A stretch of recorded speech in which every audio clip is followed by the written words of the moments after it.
Circular flow of இன்கம்ல 3 sector model நம்ம பார்க்க போறோம். இதை தமிழ்ல 3 துறை பொருளாதாரத்தின் வருமான சுழல் வட்ட ஓட்டம்னு சொல்லுவாங்க. அதே மாதிரி இந்த 3 செக்டார் மாடல்ங்கிறது ஒரு க்ளோஸ்டு எக்கனாமி. அப்படின்னா நம்ம நாட்டு பொருளாதாரத்தோட மற்ற நாடுகளோட பொருளாதாரத்தை நம்ம சேர்க்க மாட்டோம். இதே மாதிரி தான் 2 செக்டார் மாடல்லையும் 4 செக்டார் மாடல், அதாவது 4 துறை பொருளாதார சுழற்சியில மட்டும்தான் நம்மளோட எக்கனாமி ஓப்பன் எக்கனாமியா இருக்கும், திறந்த பொருளாதாரமா இருக்கும். ஏன்னா அதுல நம்ம வெளிநாட்டுக்கும் நம்ம நாட்டுக்கும் உள்ள பொருளாதார தொடர்பை பத்தி பார்ப்போம். இந்த 3 செக்டார் மாடல்ல நம்ம ஒரு 3 துறைக்கு உள்ள இருக்கக்கூடிய வருமான வட்ட ஓட்டத்தை பத்தி பார்க்க போறோம். Circulation of income in 3 sector. அதுல முதல்ல இருக்கிறது ஹவுஸ் ஹோல்டு, இல்லம் துறை. அதுக்கடுத்ததா இருக்கிறது ஃபேம், நிறுவனம் துறை. அதுக்கடுத்ததா இருக்கிறது கவர்மெண்ட், அரசாங்கத்துறை.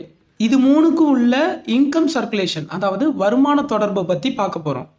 அதில் நம்ம முதல்ல ஹவுஸ் ஹோல்டு, இல்லத்துக்கும் ஃபேம், நிறுவனத்துக்கும் உள்ள தொடர்பை பற்றி பார்ப்போம். ஹவுஸ் ஹோல்டு, அதாவது இல்லத்துறைக்கு வருமானம் கிடைக்கிறது ஃபேம் செக்டார்லேருந்து தான், நிறுவனத்துறையிலிருந்து தான். எது மூலியமாலாம் கிடைக்குதுங்கிறத பார்ப்போம். அதில் முதல்ல இருக்கிறது வேஜஸ், கூலி. ஹவுஸ் ஹோல்ட்லேருந்து ஃபேமுக்கு வேலைக்கு போகிற தொழிலாளர்களுக்கு கிடைக்கக்கூடியதான் வேஜஸ். அதுக்கு அடுத்ததாக இருக்கிறது டிவிடெண்ட். ஹவுஸ் ஹோல்டில் இருக்கிறவங்க ஃபேம், அதாவது நிறுவனத்தோட பங்குகளை வாங்கி அது மூலியமா அவங்களுக்கு கிடைக்கக்கூடியது தான் டிவிடெண்ட். அதுக்கு அடுத்து இருக்கிறது இன்ட்ரெஸ்ட், வட்டி. ஹவுஸ் ஹோல்டில் இருக்கக்கூடிய ஏதோ ஒரு பெரிய பணக்காரன்ட்டு தான் அந்த நிறுவனம் கடன் கூட வாங்கியிருக்கலாம், அந்த கடனுக்கு பே பண்ணக்கூடியதான் இன்ட்ரெஸ்ட், வட்டி. அதுக்கு அடுத்ததாக இருக்கிறது ப்ராஃபிட், லாபம்.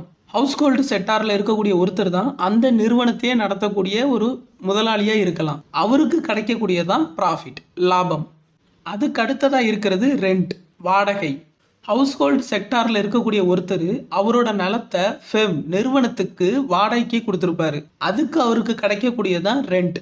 இந்த மாதிரி தான் ஃபேம், நிறுவனத்திலேருந்து ஹவுஸ் ஹோல்டு, இல்லத்துறைக்கு இன்கம், வருமானம் வருது.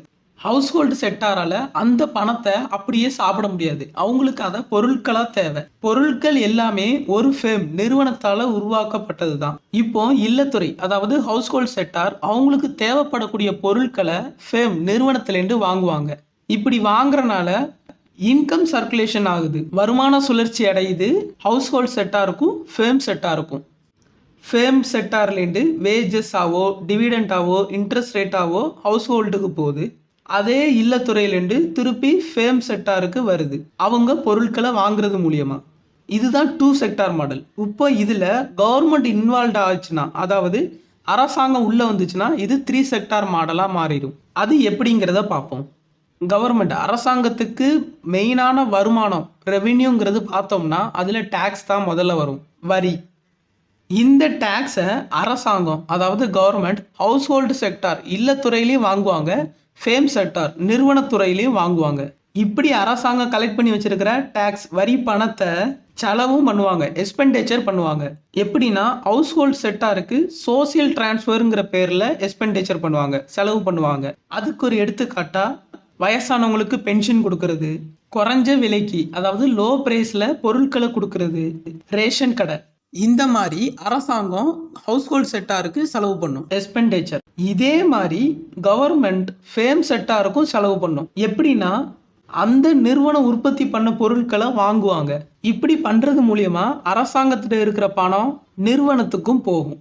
இந்த மாதிரி கவர்மெண்ட் நிறுவனத்திலேருந்து வாங்கக்கூடிய பொருட்களை வச்சுதான் பிடிஎஸ் ரன் பண்ணுவாங்க, பப்ளிக் டிஸ்ட்ரிபியூஷன் சிஸ்டத்தை ரன் பண்ணுவாங்க. அப்படின்னா வேற ஒன்றும் இல்லை, ரேஷன் கடை. இப்படி கவர்மெண்ட் டேக்ஸை ஒரு ரெவென்யூ, அதாவது வருமானமா வாங்கி திருப்பி அதை செலவு, எக்ஸ்பெண்டிச்சர் பண்றது மூலியமா சர்க்குலர் ஃப்ளோ ஆஃப் இன்கம், வருமான வட்ட ஓட்டத்துல கவர்மெண்ட் செக்டார், அரசாங்கத்துறையும் உள்ள வந்துருது. இதை தான் 3 செக்டார் மாடல்னு சொல்றோம், 3 துறை பொருளாதார வருமான சுழற்சி. இப்போ இந்த மாதிரி 3 செக்டார் இருக்கக்கூடிய நாடுகள்ல எப்படி நேஷனல் இன்கம், தேசிய வருமானம் கண்டுபிடிப்பாங்கிறத பார்ப்போம்.